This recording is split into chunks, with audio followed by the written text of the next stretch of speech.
Welcome once again to the season of Christmas. Yes, we're still in celebration mode within the Christmas season until the baptism of the Lord, celebration that will come next Sunday.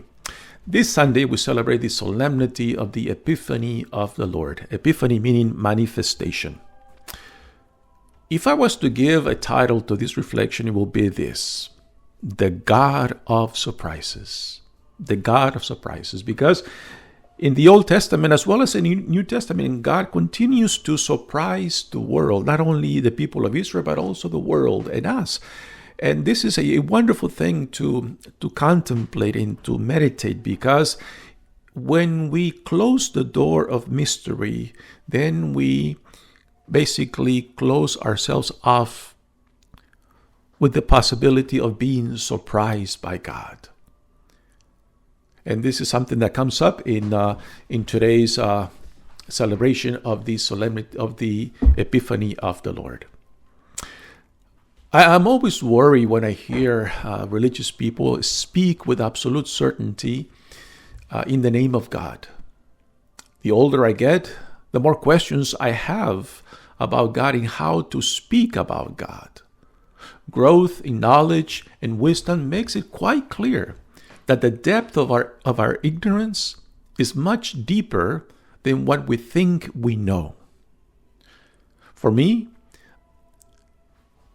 God is the God of surprises, the God with a fascinating sense of humor.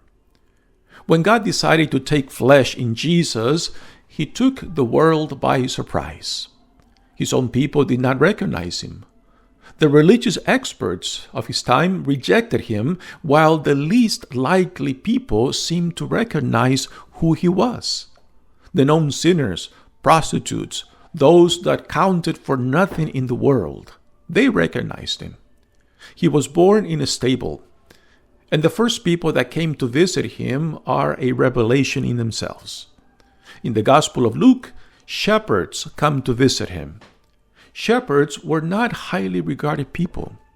Today we romanticize them, but in their time, they were seen as untrustworthy and looked down upon because they lived with animals. Yet, it is to them that the revelation or manifestation was given. In the Gospel of Matthew, the revelation or manifestation was entrusted to foreigners. It is believed that the Magi were astrologers from Persia, what is now Iran. In the Old Testament, God used Persia as part of God's plan of salvation. Cyrus the Great, the king of Persia, ends the Babylonian exile and allowed some Jewish people to return to Israel to rebuild Jerusalem and the temple that was destroyed by Nebuchadnezzar. If you remember, in about the year 527, before the birth of Christ, the Babylonian Empire conquered the kingdom of Judah in the south and destroyed the temple and took into exile the cream of the crop of the people of Israel into Babylonian. Then Babylon was conquered by the Persian Empire, and when the Emperor Cyrus came into power, he allowed some of the Jewish people that were in exile in Babylon to return to Jerusalem to rebuild the city and the temple. Cyrus is mentioned about 23 times in the Old Testament and many other times indirectly. For example, see the book of Ezra. Again, messengers from Persia are part of God's plan to reveal the newborn king to the world. Who would have thought of this? The God of surprises strikes again. God used untrustworthy, dirty, and smelly shepherds, as well as foreigners, to reveal to Israel and to the world His salvific plan. It would seem that we should know better by now not to pretend to know what God is up to, or to pretend to know who ought to have access to God and who does not.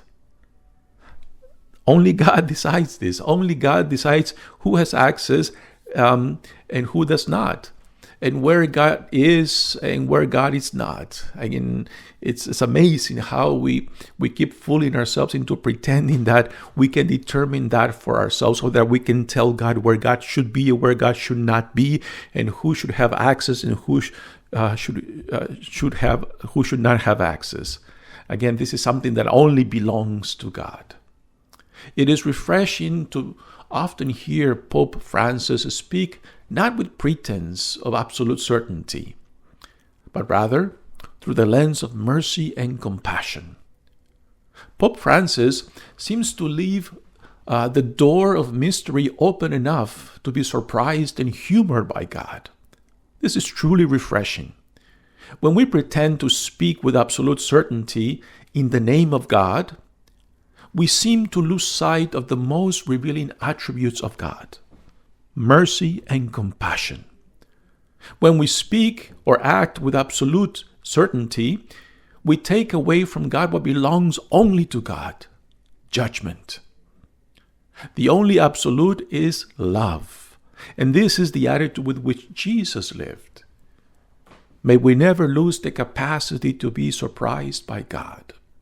May the door of mystery always remain open enough so that we may find ourselves surprised and visited by God in the least possible of places, by the least imaginable people, and in the least conceivable moments. A blessed feast of the Epiphany. God bless you. My name is Father Tony Diaz, Claretian Missionary.